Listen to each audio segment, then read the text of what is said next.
na ya recognize. Grace Chalamila, mwanangu, habari za siku nyingi? Nzuri, shikamoo. Marhaba. Karibuni wengine wote. Ladislaus, tumenote address yako, asante sana. Wengine naomba tuendelee kuandika address zetu kwenye chat ili tuweze kuwatumia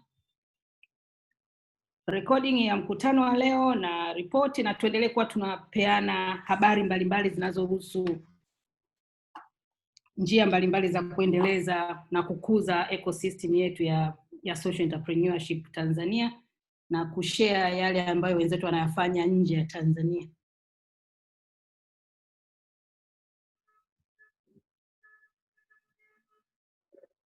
Speakers, I need your guidance. Tuanze au bado mnaona tusubiri kidogo?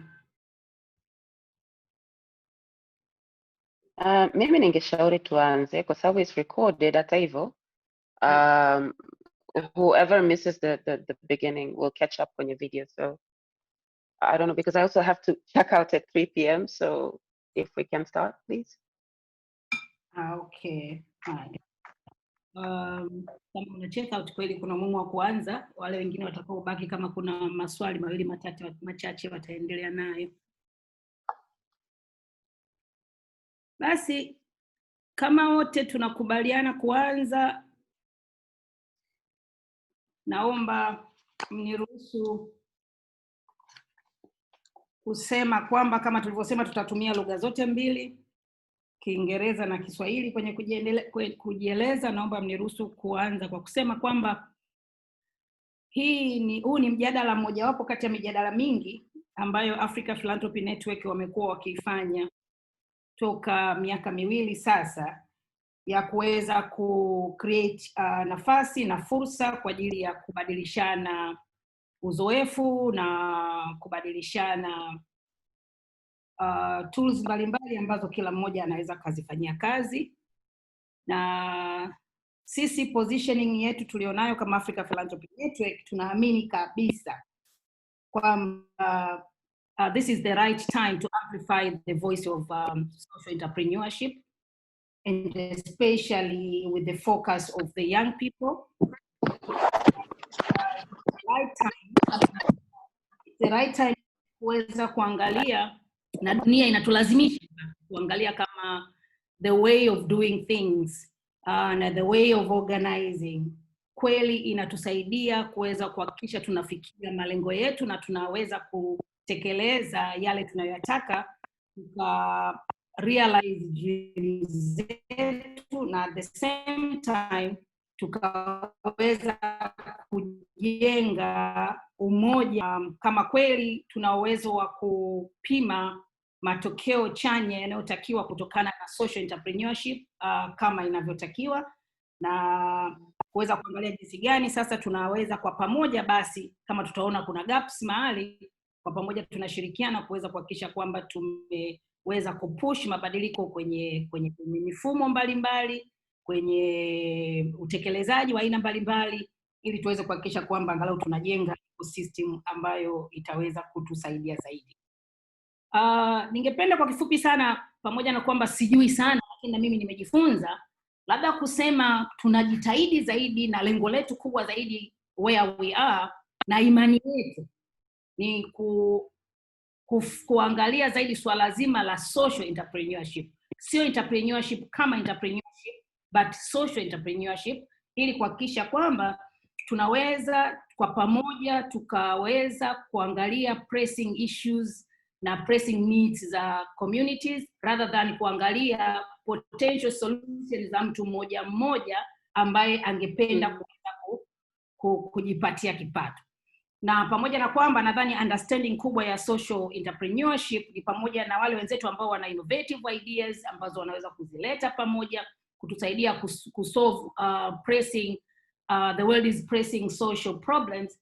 Na wenzetu hawa wanafanya hivi mara nyingi kwa create products, create mifumo mbalimbali, hizo ni systems, na pia create solutions mbalimbali ambazo zinaweza zikaboresha maisha ya wananchi. Na hawa wenzetu tunaowaita social entrepreneurs ambao tunataka kufocus mazungumzo yetu kwao leo, Ni kwa kweli hawa ni change makers, ni disruptors, kwa sababu wanajitahidi kutuonyesha njia mbadala za kujiletea maendeleo na kuleta maendeleo ya watu wengi. Na hili huwa ni kundi limejumlisha wale ambao wanafanya shughuli zao na wanaleta hizi disruption na change makers kwa profit, na wale ambao wanafanya non profit, so long as kuna mabadiliko chanya yanatokea katika jamii. Sasa ni Kiswahili nimejaribu kuongea, naamini mtakuwa mmenielewa kwa kiasi. Now, what I wanted to say is also that today we are going to hear the story of this social entrepreneurship in Tanzania.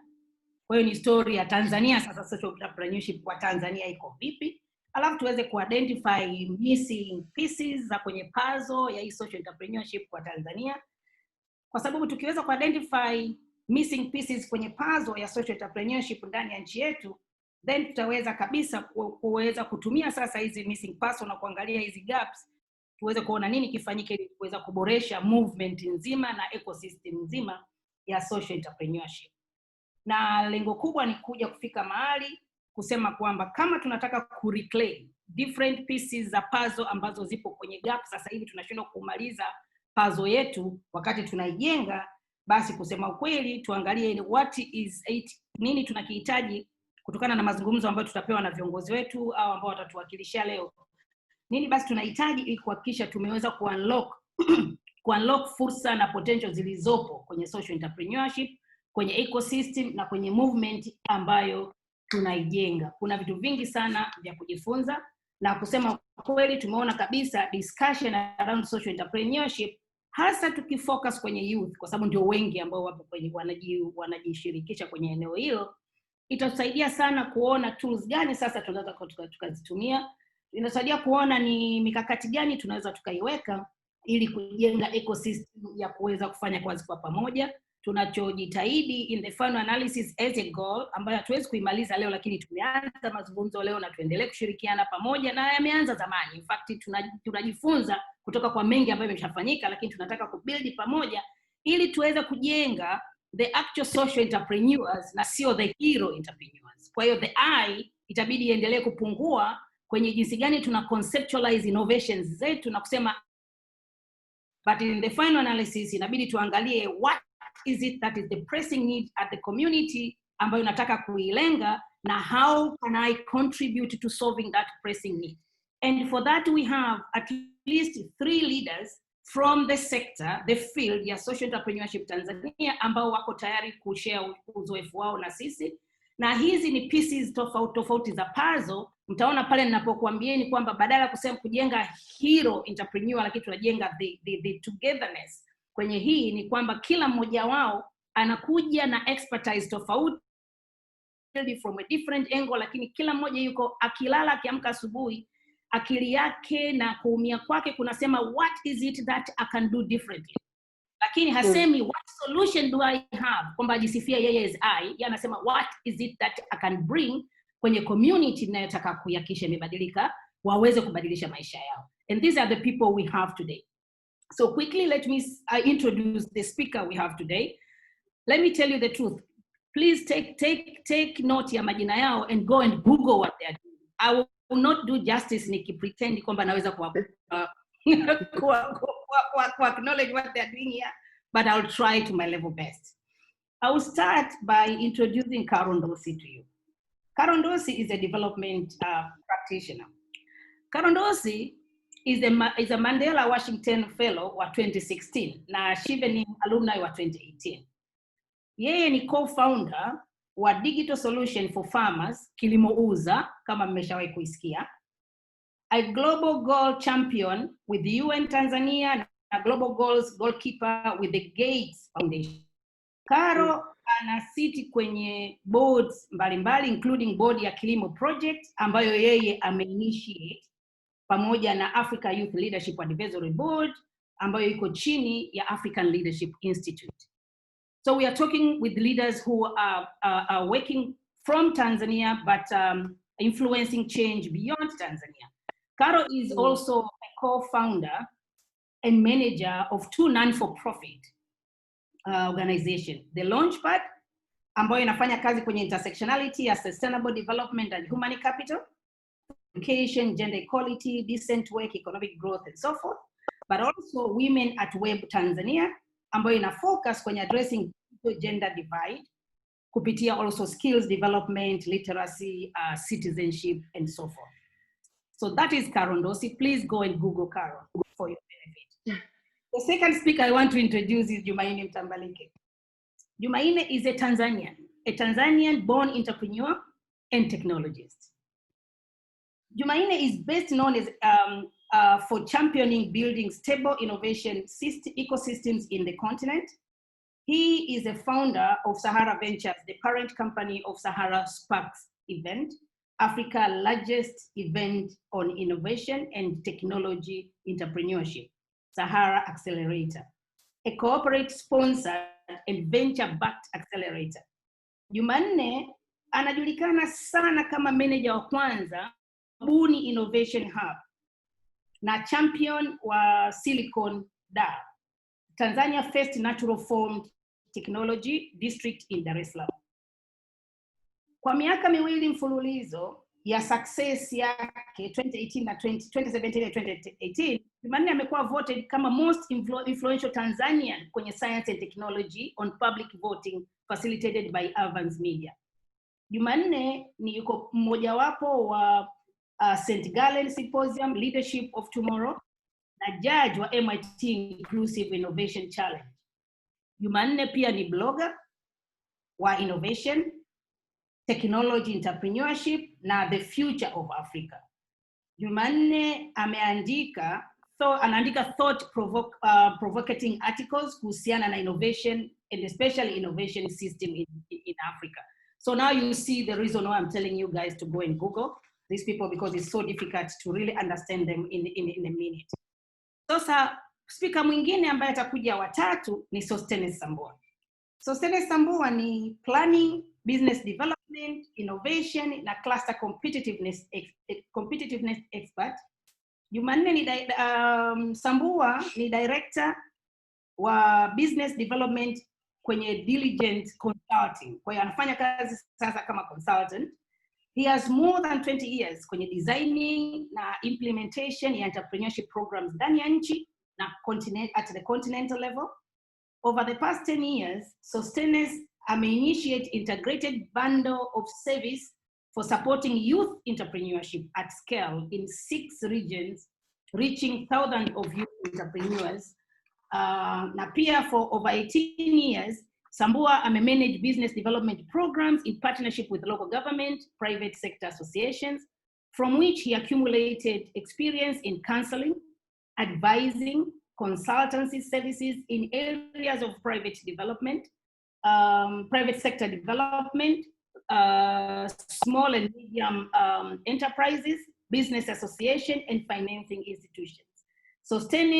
Sostenes yuko passionate na unlock individual capabilities to start and grow businesses. In the past decade, Sambua has been a business plan judge for TechnoServe initiative, known then as Believe, Begin, Become, for BID Challenge, for Southern Africa Innovation Support, SAIS, from 2017 to present, and a business mentor, a judge for Moroccan-based African Youth Entrepreneurship Award. So we are so lucky to have these very experienced and well-rounded resource books to read today, but continue to read them through the website. And now let me introduce the moderator for today, the director for the Africa Philanthropy Network. It's a continent-wide network which is looking to promote domestic resource mobilization, but also president for the Foundation for Civil Society in Tanzania. Again, I would like to welcome everyone who has joined us. Thank you so very much. Kindly jot down your name. Kindly tell us your organization, if any, but also give us your email address through which we can reach you with various information, including the information that is going to be generated kutoka kwenye mazungumzo haya. Tutaendelea kujitahidi kutumia lugha zote na sio kutafsiri ili tuweze kuwezesha objective yetu kwa muda mfupi. na ukiangalia sana lengo letu kuu tunasema tutafanyaje ili tuweze ku-unlock potential iliyopo kwenye youth entrepreneurship Tanzania kupitia social investment. Kama hakuna swali, naomba, na kama kuna swali naomba pia liandikwe kwenye chat, tutalifuatilia na tutalijibu immediately. Lakini naomba nichukue hii fursa sasa kumkaribisha Karo Dorsey aanze discussion yetu. Na Karo ataanza discussion yetu kwa kutuambia experience yake kwenye kujenga social entrepreneurship ya vijana. Atatuambia expertise yake. Tutashare na sisi, naomba mjitahidi kumute microphone zenu. Atashare na sisi key successes kama unataka kuwa social entrepreneurship kama mimi ninavyotaka kujifunza leo ili na mimi niwe, lakini pia atashare challenges. Karibu sana Karo. Asante sana Dr. Stigmata. Nisingependa kutumia neno success kwa sababu kidogo huwa linaletaga ukakasi.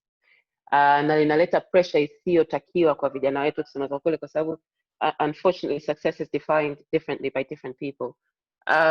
But just to go back on the topic, nimependa jinsi ambavyo ulikuwa umeweza kuongelea kuhusu social entrepreneurship, kwa sababu ni dhana ambayo nafikiri kadri tunavyozidi kwenda na kadri tunavyozidi ku-embrace ujasiriamali nchini, kidogo tunaenda pembeni. Social entrepreneurship foundation, the basic foundation of social entrepreneurship, ninavyofahamu mimi na kutokana na experience yangu mimi, is to address community-based problems.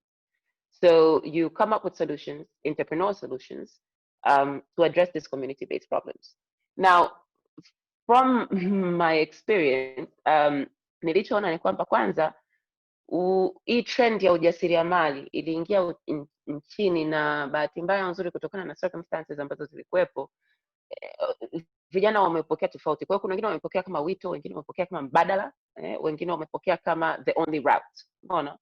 So it's different in the way ninavyoona vijana wa Kitanzania jinsi ambavyo wana embrace social entrepreneurship. Lakini kabla sijaingia huko zaidi, labda nijitambulishe kidogo. Kama ulivyonitambulisha, mimi ni expertise yangu ni maendeleo endelevu, sustainable development. That's my core expertise. But other than that, I also deal in digital inclusion. I deal in gender equality. I also advocate for equitable inclusion and transforming education and skills development. Sasa kwenye education and skills development ndio hasa inaingia kwenye hii social entrepreneurship, na nimekuwa nikifanya hivyo kuanzia mwaka 2017 kupitia capacity ya the Launchpad, lakini kabla ya hapo nilikuwa ni consultant as an individual consultant kupitia mashirika mbalimbali. Sasa expertise yangu bahati mbaya nzuri nifanya kwamba nigundue kwamba inawezekana mambo kwa ground ni different. Unavyoenda kwenye field mambo ni tofauti kidogo. Nilichojifunza ni kwamba sisi wadau wengi wa maendeleo na ambao tuko kwenye hizi programs za kimaendeleo na hizi taasisi, tunakaa chini na tunasema kwamba yes, we want to solve this problem, like we want to unlock the potential of youth. Unfortunately, we have not been able to include and involve the youth as much to first find out what do they need, not what they want, what do they need, what the community around them needs. So from experience, social entrepreneurship kupitia programs zetu sisi ambazo tumekuwa tukizifanya, tuligundua kwanza kutokana na hizi trends za kimataifa ambazo zinaendelea, you know, fourth industrial revolution, you have artificial intelligence, you have the data revolution ambayo it took us by storm at some point. Vijana wengi walikuwa wamehamasika kuingia kwenye social entrepreneurship, lakini bahati mbaya na I suppose that was a learning process or learning curve, wengi walikuwa hawajaweza kutathmini the community problem enough for them to develop a solution that would actually address it.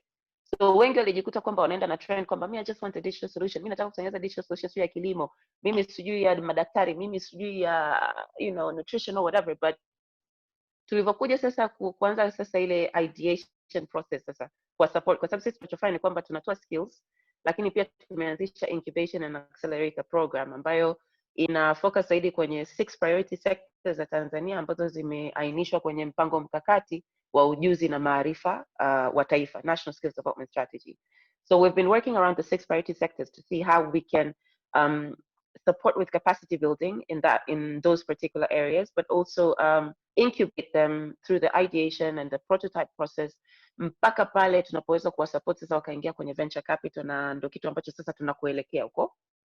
Lakini sasa unakuta kwamba zile solutions au mtu anakuja yuko very excited, they're pitching, you know, like okay, so how will this work is the problem. Unakaa naye kuangalia prototype, unasema okay, let's go back to your community, what do they need is the problem, you know. Unfortunately, we have not addressed all those problems. But then again, pia nilichogundua ni kwamba, na I hope Jumane will address this kwa sababu to me he's the ecosystem kind of person. But tulichogundua ni kwamba hata mfumo iko ambao upo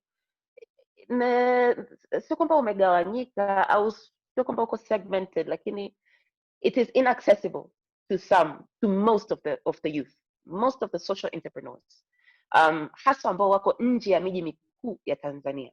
Na miji mikuu hata sio ile yote, yani naweza nikasema kwamba program nyingi, at least from the analysis ambayo sisi tumefanya, zinafanyika Arusha, Zanzibar, Mbeya, Iringa, Dodoma na Dar es Salaam na Mwanza, you know.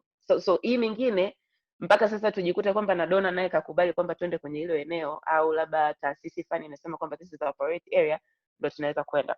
So challenges ni nyingi, uhalisia, vijana kuunganisha uhalisia wao pamoja na solution ambao wanataka kutengeneza, lakini pia support kutoka kwa mfumo iko ambao mpaka sasa hivi hatujajua bado unafananaje, kwa sababu nafikiri from the ecosystem that at least the Silicon DAO, I'm going to refer to the Silicon DAO one.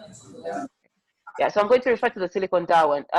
Ilikuwa ni more of tech based, but when you look at social entrepreneurship or entrepreneurship as an ecosystem, like what does that look like in Tanzania? Nobody really knows. Kila mmoja, at least sisi kwenye program zetu tukikutana na wadau wengine, kila mtu ana present kitu chake, anakwambia wizara husika, wadau fulani na fulani na fulani, lakini unakuta kwamba wadau fulani hayupo, mbona sijamsikia, mbona ameshafikia vijana wengi zaidi, umeona?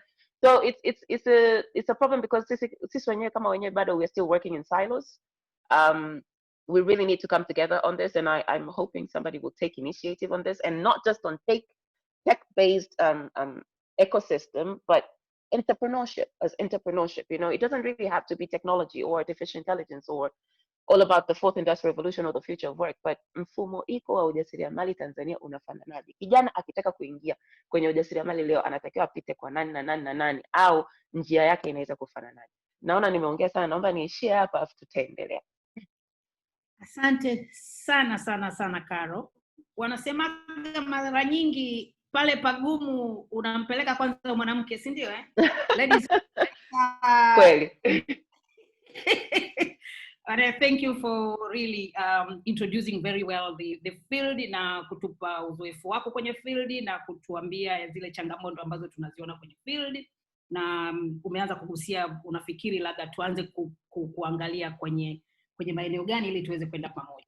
Sasa mimi pamoja na kwamba tumeanza na Karo na ndio mwanamke peke yake kwenye conversation ya leo, lakini tungetamani kusikia almost the same conversation, the same thinking kutoka kwa Jumanne pia. Kwa hiyo nitamani nimtambulishe Jumanne kwenu, mtambalike aweze naye kutupa uzoefu wake kwenye eneo hilo hilo, la experience yake iko wapi, expertise iko wapi, anaona what works, if we don't call it success then what works and what does not work in terms of challenges. Karibu sana sana sana. Nashukuru sana daktari. Habari za mchana. Majina yangu naitwa Jumanne Mtambarike, ni CEO and co-founder of Sahara Ventures, lakini vile vile nipo kwenye committee ya National Entrepreneurship Development Committee, lakini nipo vile vile kwenye committee ya National Sector Specific Skills kwenye upande wa ICT, lakini vile vile ni founding member na board member wa Tanzania Startup Association. So I'll share my 2 cents. Kwanza nakubaliana na Karo, amezungumza vizuri sana, to be honest, kuhusiana na the overall landscape ya innovation ecosystem, specifically kwenye upande wa grassroots innovation ecosystem. I think we have a very strong overall urban and cities innovation ecosystem, lakini kwenye sub-local communities, kwenye rural na kwenye semi-urban bado tuna struggle na kubuild stronger network na innovation ecosystem kwenye hiyo eneo. Kwa experience nimefanya kazi na entrepreneurs for years tangia mwaka 2011 nikiwa kama hub manager Moon Innovation Hub, lakini vile vile tulikuwa na champion kitu kinaitwa Tanzania Social Entrepreneurship Forum. Mpaka sasa kipindi hiki niko na Sahara Venture. Our core mission is to build the innovation ecosystem in Africa. Of course, charity begins at home and we do a lot of work in Tanzania. Sasa kwa upande wangu mimi, changamoto kubwa kabisa ya kwanza ambayo inaiface Tanzania ni the overall understanding of what social entrepreneurship is. Nobody understands. Not the private sector, not the CSOs, not we entrepreneurs, and no offense, but also some of the policymakers and regulators. Kwa sababu kwanza hatuna status inaitwa social entrepreneurship kwenye business registration. Hicho kitu hakipo. So when you go to register a business, you either register a for-profit business or you register an NGO, which is a very, very big #1 challenge on fostering the ecosystem for the social entrepreneurship goals. Ukizungumza na some of the social entrepreneurs I respect in the ecosystem, the likes of Ridico or Project Inspire, ambaye tayari amefundisha thousands of kids from STEM, the likes of Caroline or Apps and Girls, ambaye amefundisha thousands of young girls coding na basic ICT skills, the like of Allen was Zaidi Recyclers, Carol Dorsey was Sengelema or Elimu Lab.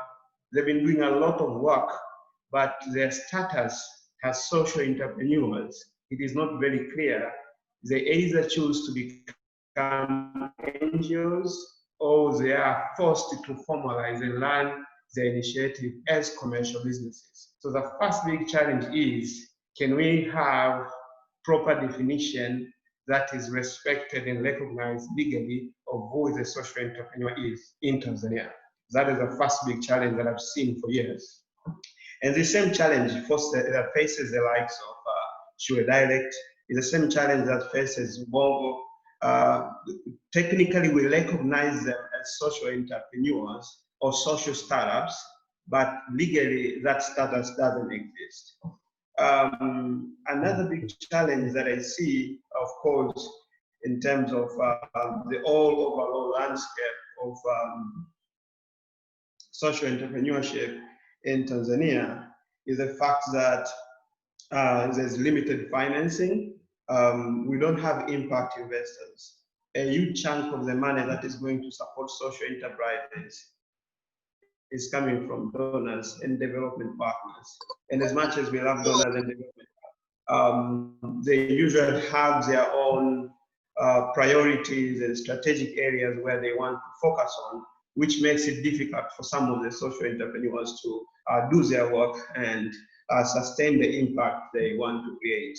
Another issue, of course, which is a very big challenge when it comes to support grassroots innovators and grassroots entrepreneurs and social entrepreneurs, is the issue of skills and capacity. You might want to give them a platform, give them access to potential investors, potential strategic partners, but because they don't have the skills, they don't have the exposure, they don't have the capacity, then it becomes a bit of a challenge for them to capitalize on those opportunities which you present to them. And another issue, of course, which again is a bit of a challenge, is a broken ecosystem where people work in silo. Everybody does whatever they're doing, and there's no that pipeline of value. How partners are connecting together to support the ecosystem. So I'm talking about the problem. I'll talk quickly about what can be the potential solution, and then I'll stop from there.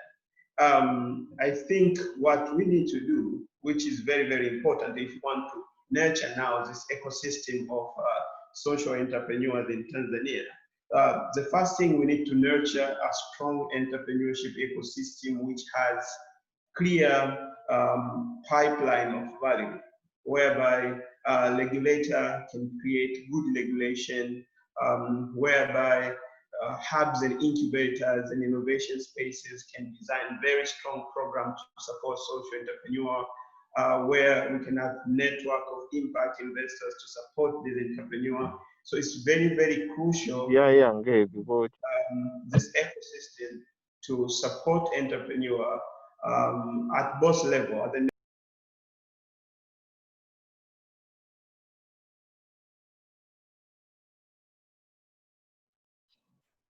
Jumane, you have muted yourself. Can you guys hear me? Yes, we do now. Yeah. Yeah. So the second part is I really like what Carol and the team around Launchpad are doing. You cannot have a strong entrepreneurship ecosystem if you have a weak education system, because you won't be able to get talented young people. You won't be able to have people with the right entrepreneurial skills. So we really need to invest on our education and encourage young people to learn by doing, but also bridging the gap between what is being taught in formal academic institution and what the industry requires. Another important thing, we need to build networks. And that's the reason why we started Tanzania Startup Association. Because if you have networks, you'll be able to drive and push agendas. As a group, you have more influence and you have a better chance to have a seat on the table to influence policies, regulation, but also to design frameworks. And finally, the government now, they need to think strategically. Social entrepreneurship will help address the most complex issues facing our countries. They need to spend good time to design policies and legal framework that fosters the growth of the ecosystem. So at least for now, I'll stop there to allow my colleagues to continue. Thank you very much. Yet we have heard from another leader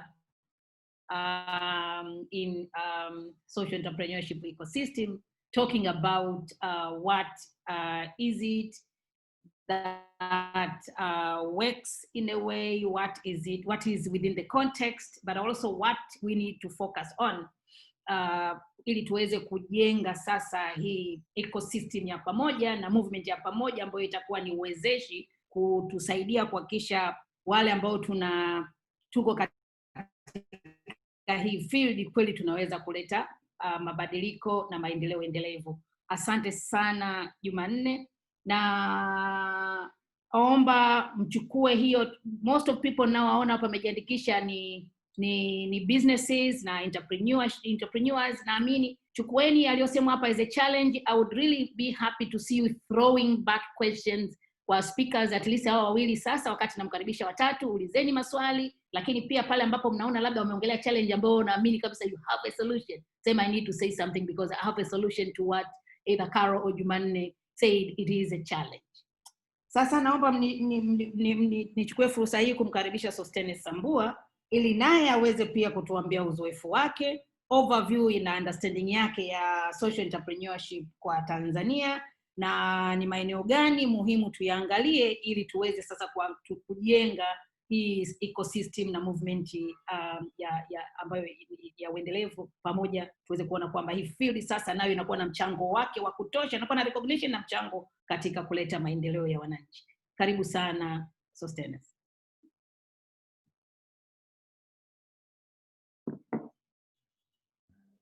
Okay, asante sana Dr. Tenga.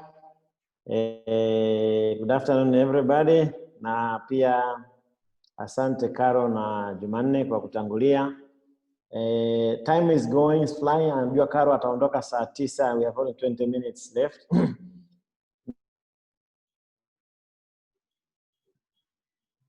I really don't want to repeat about those one. Itoshe tu kusema ya utu uzima kama alivyosema zaidi ya miaka 20-25 kwenye private sector development and entrepreneurship in Tanzania. Labda nina mambo mengine ambayo sasa yaanza kuwa ni imani badala ya nadharia, na nitayaweka as much as Lakini katika kipindi hicho cha mimi kuwa na support ujasiriamali tangu 1999 nimefanya kazi ya wakulima na trading services, wazalishaji, I don't know, food processors, hata watu wanaotwanga kokoto, wakina mama wanatwanga kokoto, mawe yawe kokoto wauze. So it's all value addition na vitu kama hivyo. Na humo kuna walikuwepo vijana wadogo kabisa miaka 18, 17 na watu wazima miaka 70, kulikuwa kuna maaskofu, kulikuwa kuna mashehe na watu wengi, wanawake, wanaume, so many. Na recently katika miaka ya karibuni kama miaka 12 tangu 2008 nimekuwa kwenye kusupport ujasiriamali, hasa kwenye kujenga uwezo, skills and knowledge ya watu ambao ama wako kwenye biashara wanaingia kwenye biashara katika program iliyoitwa Business Development Gateway, na ilikuwa inafanya kazi nchi nzima. Literally mikoa yote iliyokuwepo wakati ule 26, 21 Tanzania bara, mikoa 5 Tanzania Zanzibar. Kwa hiyo tulikutana na watu wengi, na katika huko tulikuwa tunafocus zaidi kwenye biashara ambazo zinaongeza thamani au zinazalisha, sio trading, sio mtu anayenunua vitu na kuuza, lakini anayeongeza kitu, anayefikiria afanye nini kitu kiwe kizuri zaidi au huduma iwe nzuri zaidi. Kwa hiyo unaweza kusema ni kama innovation na kadhalika. Lakini in the past 6 years since 2015 nimekuwa exclusively supporting youth entrepreneurs, yani wajasiriamali vijana wanataka kuanza biashara. Wengine wamemaliza shule ya msingi, wengine hawajamaliza, wengine wamemaliza college certificate, wengine wako na chuo degree ya kwanza, wengine wana masters, wengine hivyo kwa sababu ni vijana na hawajafikisha miaka 35, so wakiwa na masters bado ni vijana na kadhalika.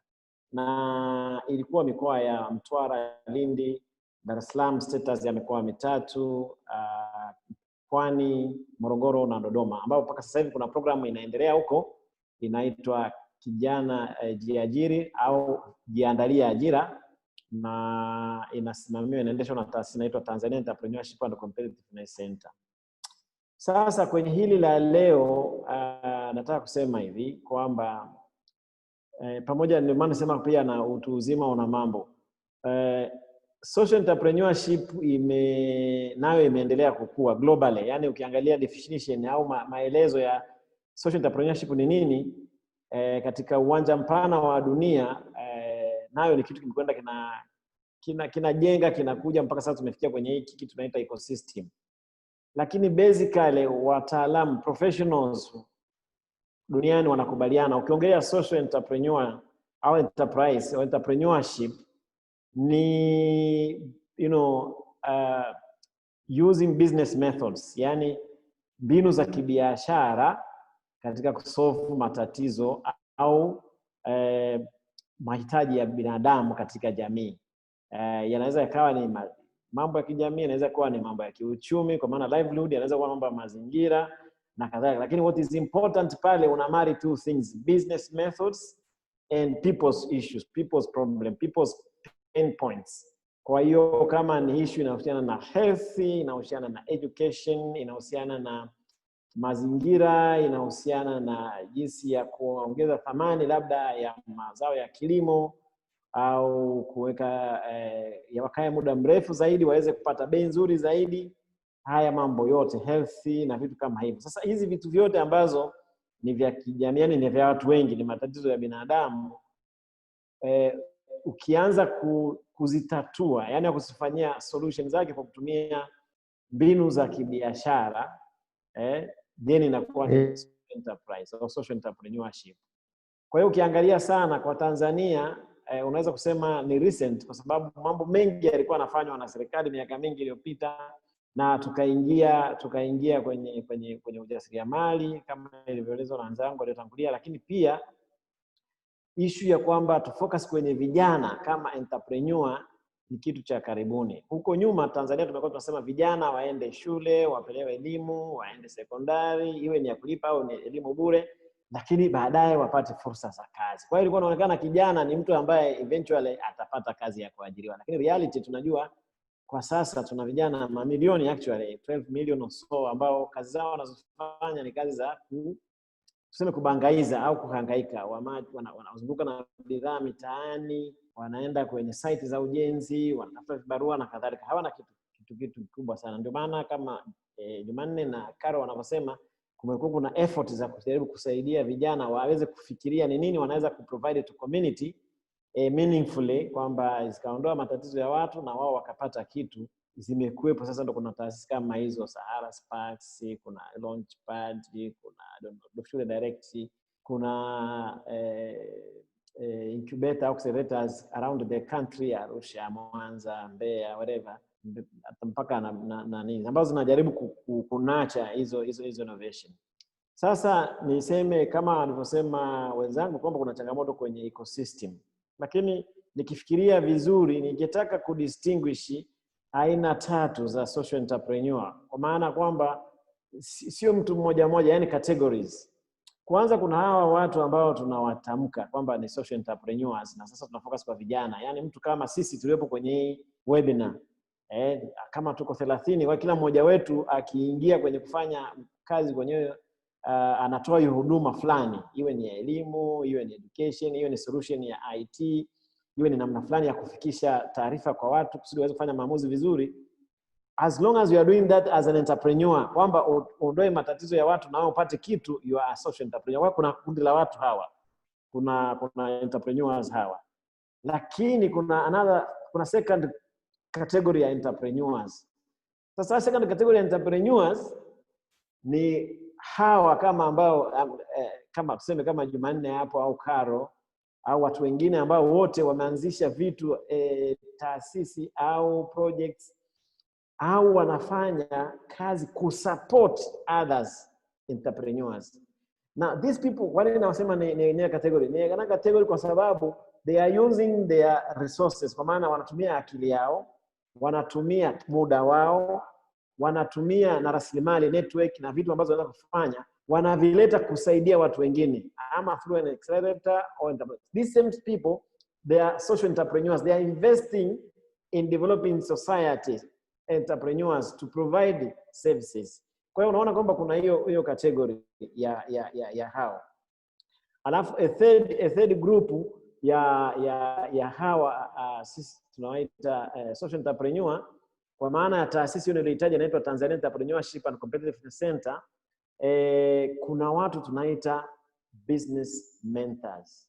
Hawa ambao ni voluntary business mentors, ni watu ambao wamekuwa identified from the community, wanaishi karibu na entrepreneurs. Sasa vijana wenyewe ni wafanyabiashara wenye uzoefu, wameombwa wakawa trained kuprovide mentoring services kwa vijana.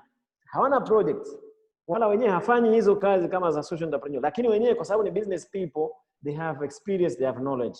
Sasa hili kundi ambalo tunaita mentors, wakisaidiwa vizuri, wakianza kusupport wale social entrepreneurs, na wenyewe wanakuwa social entrepreneurs of different kind, kwa sababu they are providing now their time for free, 100% for free.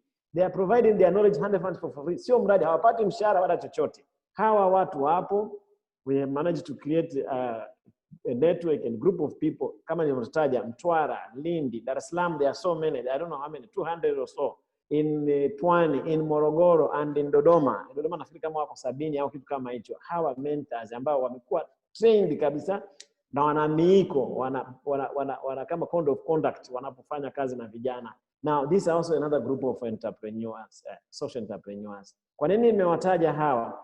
Ukiangalia kusikiliza jinsi alikuwa anasema Karo na Jumanne, some of the things which zinazokosekana kwenye ecosystem yetu ya Tanzania ni these two types ninazosema. Wajasiriamali wapo, vijana wapo, wanajitahidi.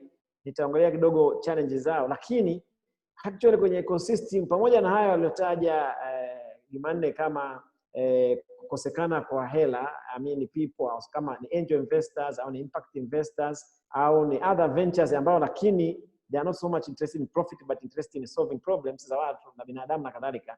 Lakini kuna hii group mbili ambazo nazo ni kitu muhimu sana kwa nacho kwenye kama una develop social entrepreneurship. Na Kwa maana hiyo ina maana kwamba kwenye ecosystem ukiwa na policy nzuri, ukiwa na kama alivyosema wenzangu, ukiwa na institutions or projects ambazo zina support, ukiwa na financing mechanism na hizo accelerator na nini ambazo zinasaidia vijana, then tunaweza tukaanza kusema kwamba let's put add also these two other categories waweze kuchangia. Kwa vijana hasa kwenye social entrepreneurship, nimekutana na changamoto gani au ni changamoto gani ambazo tunabidi tuziangalie kwa kwenda mbele? Moja ni hiyo ambayo imetajwa na wote, human capital. Mimi naita human capital, na yani kwa maana kwamba binadamu ambaye mwenye maarifa ya kufanya kitu fulani, human capital. Na Jumanne ameelezea, Karo ameelezea kidogo changamoto zopo za uelewa na kadhalika na kadhalika. Lakini nataka kusema hivi kwa vijana wenyewe, vijana ni vibrant. Vijana sitaki kusema ndoto zile zinazosema na watu wengine. Yaani wana hamu ya kufikia maisha fulani. Wanataka maisha mazuri, maisha bora. Na wameshaona kwamba hakuna ajira hata kama wamesoma vizuri, hata kama wana master, hata kama PhD. There's no enough jobs to go around. Kama tunatoa vijana 1,000,000 kila mwaka na uwezo wa uchumi wetu ni kucreate jobs 300,000, kuna nakisi ya jobs 700,000 kila mwaka. Ukiangalia kwa miaka 10, 700,000 ni 700,000 in the past 7 years. Na it's going to increase kwa sababu uchumi umecollapse na COVID imefanya mambo fulani kwenye sekta ya tourism, sekta ya education na sekta za services kama hoteli na hospitality imekwenda chini ambako vijana walikuwa wanafanya kazi. Kwa hiyo kuna wengi wameingia na wataendelea kuingia in the next 3, 4, 5 years. Lakini wale vijana naosema wana vitu viwili ambavyo bado vya kufanyia kazi. Moja ni kujitambua. Sisi tunaita life skills. How do you deal with money? How do you deal with people? How do you deal with challenges? How do you deal with this? Ambayo kijana ambaye alifundishwa kwamba mkubwa unamwambia ndio mama, ndio baba, shikamoo, marhaba. Sisemi ni mbaya, lakini that's where we brought kwenye society yetu. Sasa kwa hiyo wanapokutana kwenye ulimwengu wa biashara, akutana na wazee, anaweza kumwambia kitu, anaweza kufanya service, akatoa silipwe, akasema sasa huyu ni mzee nitamfanyaje? Siwezi nikamdai, siwezi nikaenda kwa mtu mwingine wa pembeni na nini. Hizi challenges zipo. Kuna whole area ya social life skills ambazo vijana wanahitaji. Namba 2, nasemaga kwa watu mara nyingi sana, na ni kwa sababu labda ya kukaa kwenye sekta siku nyingi, ni kwamba biashara iwe ni social entrepreneurship au ni biashara nyingine, ni kitu kinachohitaji ufahamu, maarifa na skills, yani knowledge and skills. Biashara sio kitu ambacho yani ni cha mwisho kabisa kwamba anybody anaweza akaingia tu alafu akafanya biashara ikaenda, ambayo ndio assumption ya watu wengi kwamba ukikosa ajira, mambo hayaendi, kilimo mvua hazinyeshi, jaribu biashara. Hapo kuna changamoto. Tuna changamoto kama society ambayo we really need to address. Kwa sababu kama mtu anaitwa mshauri wa biashara, yani ukienda kusoma chuo, mtu amalize degree ya kwanza ya biashara na miaka 3. Afanye master of business administration, ambayo makampuni makubwa, kwa mfano kama hapa Tanzania, makampuni makubwa yote mnayafahamu, ya maajiri watu wenye masters ya business administration, masters ya finance. Hao watu wamesoma miaka 5 chuo, ndio wanasimamia biashara kubwa, zinakuwa biashara kubwa. Zozote unazoona, wanatengeneza soda, wanatengeneza bia, wanatengeneza unga, wanatengeneza mafuta ya kula, wanatengeneza chuma, wenye hoteli kubwa, wote wa maajiri professionals wamekaa miaka 5 chuo kikuu kusimamia. Alafu leo unataka kijana ambaye amemaliza darasa la 7, amemaliza form 4, a jump into business, alafu afanikiwe. Tena biashara yenyewe ni hii tunaita social enterprise, ambayo margin ya profit ni kidogo kwa sababu ni solutions za jamii. Kwa hiyo ndio changamoto kubwa naona ya pili, kwamba vijana hawana maarifa yale ya biashara yanayotakiwa. Na kwa sababu wana haraka, wanataka kwenda kufanikiwa, wanaona kwamba wanachelewa. Sometimes they take shortcuts na kadhalika na kadhalika. Jumanne atakumbuka hata pale Buni, vijana walikuwa wanakuja, wanakaa, wanatafuta solution, wanaona kama hakuna project ya hela, wanachomoka wanaenda mtaani. Saa nyingine hata kama kuna seminar za kuleta watu kuongelea tu uzoefu, wanakuja wanachungulia kama hakuna issue za vitu fulani, wanachomoka wanaenda wanapiga kwenye kompyuta wanaondoka. Yaani ule uvumilivu wenyewe unakuwa ni changamoto. Sasa ukiingia kwenye social entrepreneurship, especially talking about youth, ni vitu ambavyo nafikiri we need to have them in the system. Sasa kwa taasisi ya tech kama nilivyosema kwa miaka 6 iliyopita, walikuja na package ambayo ilikuwa na mambo manne. Moja, kulikuwa kuna kitu kinaitwa life skills. Ni program ya masomo 20 ambayo kijana anapewa ndani ya wiki 6. Sio kila siku, lakini anakuja intermittently every week, two days or something like that for 6 weeks. Namba 2, kuna mambo yalikuwa yanaitwa business skills. Lakini business skills zenyewe zilianzia na theory ya kisayansi ya biashara inaitwa effectuation. Anza na ulicho nacho. Effect. Anza na ulicho nacho around your community, kama Carol alikuwa anaongea. What are the needs? Yani mahitaji ya watu ni nini? Je, wale watu sasa hivi nani ana provide what is there?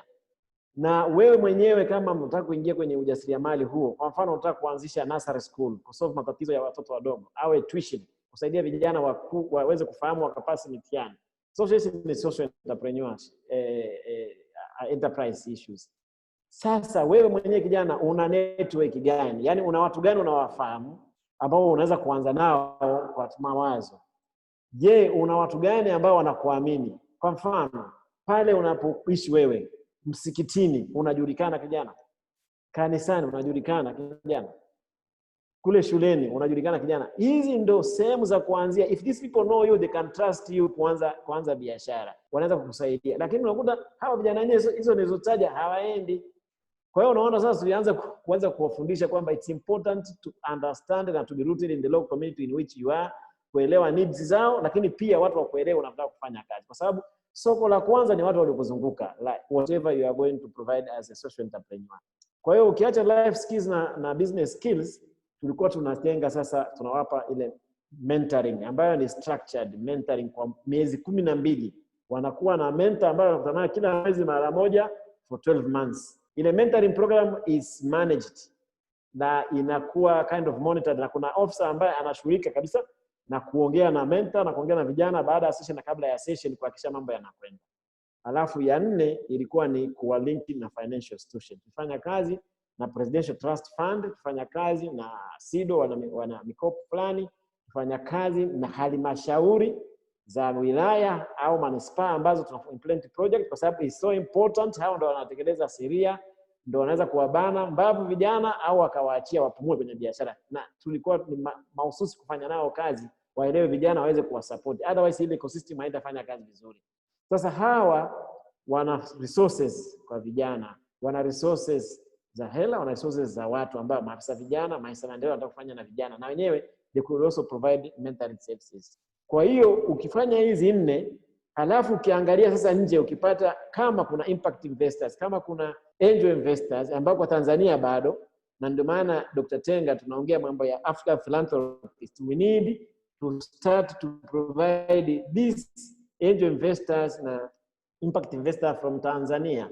Najua Maro Kohi yuko kwenye hii discussion, ambaye ana head Tanzania Securities, lakini alikuwa ameanza initiatives za kuandaa watu kufikia kwenye level ya kufiti kwenye angel investor. Najua kuna Salum Awadi Salum naye yuko kwenye hiyo area, walikuwa wanajaribu kufanya how do we bring social investors in this one, especially kuanzia kutafuta locally Tanzanians ambao wana 60,000, wana 100,000, wana 1,000,000, wana 2,000,000 wanataka kuzoea kwenye social entrepreneurship. There are Tanzania who have started to do these things. Sasa ukiweka pamoja na what is available either from the government or other areas, je, tunaona tunaweza kuanza kujenga steps za kusaidia vijana.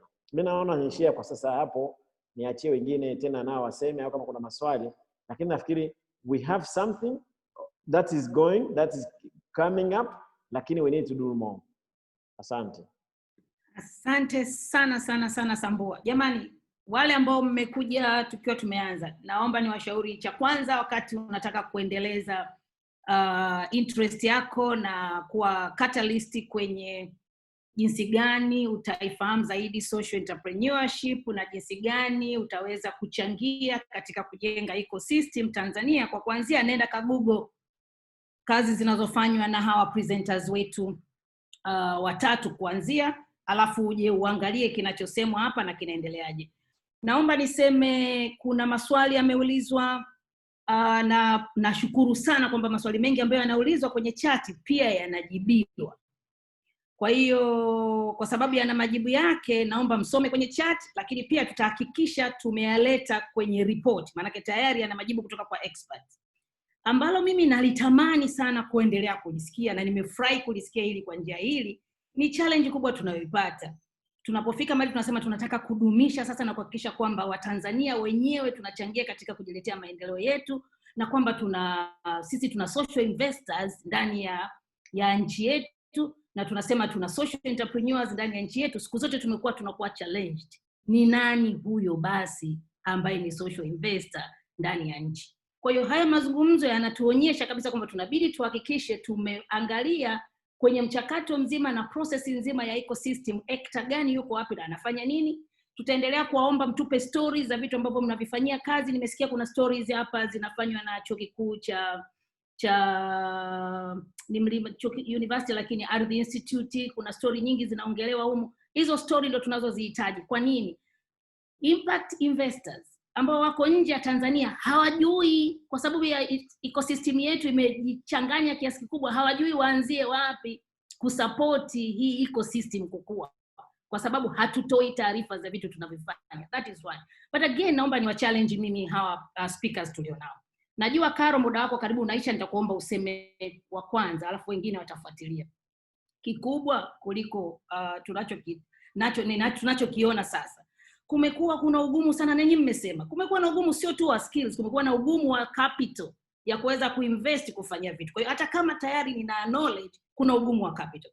Lakini focus ya knowledge ambayo imekuwa imetolewa, alisema Karo vizuri na wengine wote mmerudia, imekuwa inatufocus kwenye kusema mimi nitamshindaje huyu, mimi nitakuwa nafanya nini kikubwa kuliko huyu. Kwa sababu ukisoma effort zote za social entrepreneurship kwa vijana wetu, wanaishia kwenye kuambiwa pitch idea yako. Kwa hiyo anasema mimi ni expert, this is what I can do, badala kurudi kuangalia what is it kimeshawahi kufanywa huko nyuma, na focus kwenye community gani, context ikoje, nitawezaje kutumia vilivyoweki huko nyuma, na thinking ilionayo leo, innovation ilionayo leo kuweza kutatua matatizo yetu. Nimefurahi sana hilo limejitokeza vizuri zaidi. Lakini imekuja COVID imekuja, na nadhani sasa kwa sababu ya ufinyu wa kipato tuliokuwa nao, na mmeangalia measures jinsi gani industry nyingi na kubwa ambazo field hii imekuwa ikijikita nazo na vijana wetu walikuwa wakizifanyia kazi, zimedorora kusema ukweli, na uchumi wake umedorora. Sasa mtusaidie pamoja na challenges zote tulizozisema. Nyinyi wenzetu speakers, kwa maono mlionayo, nini kifanyike? Moja, ili tuweze ku unlock potential na kurudisha tena ari ya vijana wetu kujikita katika ile eneo la social entrepreneur. Lakini pia kikubwa zaidi, mmesema sana kuhusiana na ecosystem. Kwa kweli ecosystem is a must have, lazima ifanyike. Itabidi kuangalia nini kiwe prioritize, kianze nini kifuate. Lakini kwa sababu tuna vijana wengi humu ndani ambao ndio wanafanya businesses, nadhani tuwasaidie kwa kuambia changamoto walizozipata kabla, na zimeongezwa zaidi ugumu wake kutokana na COVID. Wafanye nini basi ili angalau waweze kujikwamua kutoka katika hiyo cobweb na ugumu walionayo, ili biashara zao zianze kuchipua tena. Naomba nianze na dada Karo. Asante sana. Kama nakumbuka vizuri, swali la kwanza ni, hebu nikumbushe tena dada, kama nilikuwa nina focus kwenye swali la pili. Swali la kwanza lilikuwa ni kubwa tu, naomba uangalie hizi changamoto nyingi ambazo umetusaidia kuzilisti kwenye social entrepreneurship, acha ecosystem, kwenye hao individual entrepreneurs, na hizo changamoto lazima zimekuwa kali zaidi na ngumu zaidi kuzishinda kutokana na COVID. Wafanye nini ili wajikwamue kutoka huko? Asante. Nimekuelewa. Sawa. So hiki ni kitu ambacho by the way tunafanya, kwa sababu the launchpad tuliweza kufanya tathmini kabla mamlaka hazijazuia hizi tathmini za COVID-19 impact. Tulikuwa tumefanya tathmini ambayo tuli carry out online. Wafanyabiashara wa kati na wadogo waliweza kuparticipate kwenye mikoa 17 Tanzania, na waliweza kutoa ushuhuda wa changamoto zao ambazo wanapitia kipindi cha COVID na vitu gani ambavyo wanahitaji. Kitu ambacho naweza nikasema ni kwamba kilichoonekana, kwanza, changamoto ya kwanza kabisa, 44% of the Tanzanian youth are under the age of 25. Ukishuka chini nafikiri 16% under the age of 19 kama sikosei. Sina uhakika sana na hizo statistics. Lakini ukisema kwamba au tukisema kwamba tuangalie wanawake na vijana wako wapi kwenye sekta, wako kwenye sekta isiyo rasmi. So COVID-19 kitu ambacho kimetufundisha sisi kama taasisi kwanza ni kwamba whatever interventions that we're going to be planning is definitely going to be leaving a whole lot of people behind because they're not integrated into the formal system. They're not in the formal system. So all these organizations and institutions and even some government authorities, I would say, if they are launching any post-COVID recovery interventions, ni kwamba hawataweza kuwafikia hata hawa vijana wajasiriamali au wanawake wajasiriamali wengi kwa sababu hawako kwenye mfumo rasmi.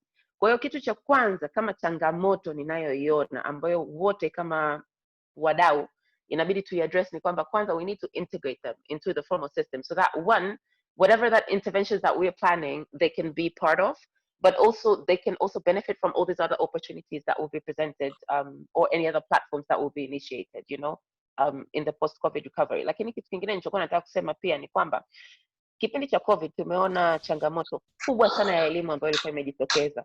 Ingawa wengi sana walijaribu kuja na solutions, na of course tumeona taasisi kadhaa ambazo zimekuwa zikifanya vizuri. Kudos to Shule Direct, kudos to Mtabe, kudos to Class, is it Classmate? No, it's not Classmate, it's Smart Class, yeah? Hawa ni watu ambao niliona, na nafikiri ile nyingine ambayo iko chini ya Tanzania Institute of Education. Ni watu ambao niliwaona walikuwa kama pioneers to push for online learning as an alternative during COVID, right? And that is social entrepreneurship. Lakini kitu nilichoona ni kwamba sikuona vijana wengi zaidi wakijitokeza ku come up with solutions that would address groups ambazo zilikuwa hazina access to digital platforms, hazina access to USSD platform, kwa sababu unaweza ukasema kwamba okay, so hata kama hana feature phone anaweza akatumia USSD code akatuma message akapata, lakini sio kila mtoto ambaye alikuwa na hiyo option. At least 75% from what I've been reading have been missing out on this particular fact. So it's a challenge for social entrepreneurs to narudia tena uhalisia wetu uko wapi? As much as we're trying to embrace global trends and to leapfrog into emerging trends, inabidi pia kubaki katika uhalisia wetu kama kweli tunataka kuhakikisha kwamba tunataka kusolve hizi community problems, kwa sababu community zetu ndo zilivyo. Accessibility is a problem, ability is a problem. So if you are going to present a solution kama mjasiriamali, huo ndo ungekuwa ushauri wangu wa kwanza, hasa kipindi hichi cha COVID. Lakini pili, mamlaka husika, wadau wengine wote, we need to do something that is what we like to call a holistic approach. Skills development is not enough. Capital is not enough. We need to come up with a holistic approach ambayo itamsupport huyu mjasiriamali kutoka kwenye ideation mpaka kwenye prototype mpaka kwenye investment readiness. Na hii sasa ni jukumu la mfumo iko. Nani sasa wa kubeba, kuchukua usukani na kuendesha na kusema kwamba mimi I'm going to spearhead this movement? That is a question, I guess, I suppose to all of us.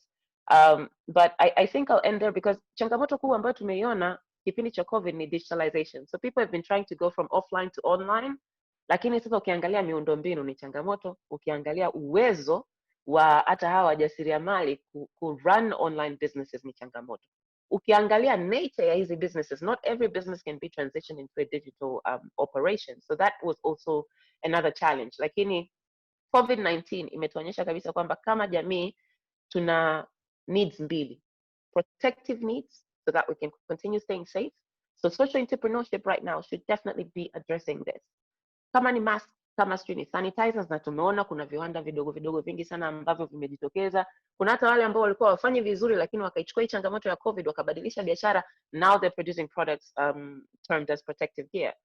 Lakini kingine ni immediate needs. So COVID imekuja, ninasema mzunguko wa pesa umepungua, purchasing power ya Tanzania imeshuka, hela hamna, sekta nyingi sana zimeathirika, but we still have immediate needs. So what are the social entrepreneurs doing to address these immediate needs? Narudia tena, katika uhalisia wetu. Sio unaletea application huko, natakiwa kudownload kupitia iPhone, wakati mimi hapa sina hata iPhone, nina feature phone, it's a whole different ball game. So again, research, but again, coming back to the ecosystem, and again, I'm going to challenge Jumanne and Kaka Sostenens, and of course you Stigmata, what can we do? Nani ambaye anatakiwa kuchukua hili jukumu la kusema kwamba okay, tumekuwa tukifanya kazi in silos, so can we all come together? Kitu kingine ambacho naomba kusisitiza ni kwamba wote tunafanya kazi kupitia donor funded programs, lakini the donors listen to us, they want to hear what we need, and even when they don't want to hear it, we have an opportunity to tell them what we need.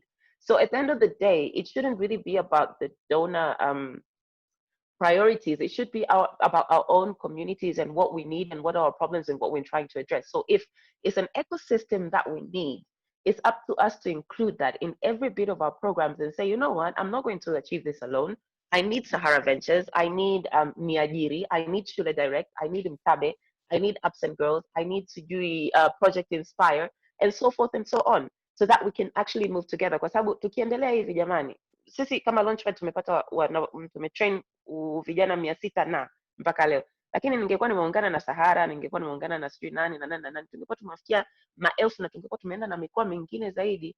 Kwa hiyo nafikiri ni jukumu letu sisi pia kama wadau kuhakikisha kwamba hizi jitihada zinasonga mbele na tuna present kabisa like what we need and not necessarily subject ourselves to what is being oriented to us in these donor funded programs.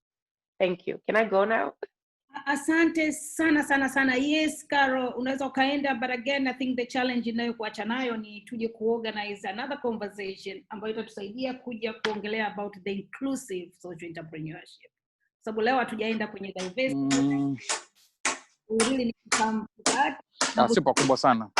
Kwa hiyo sasa to this conversation, lakini kwa sasa nirudi niombe swali. Carol, thank you, we keep in touch.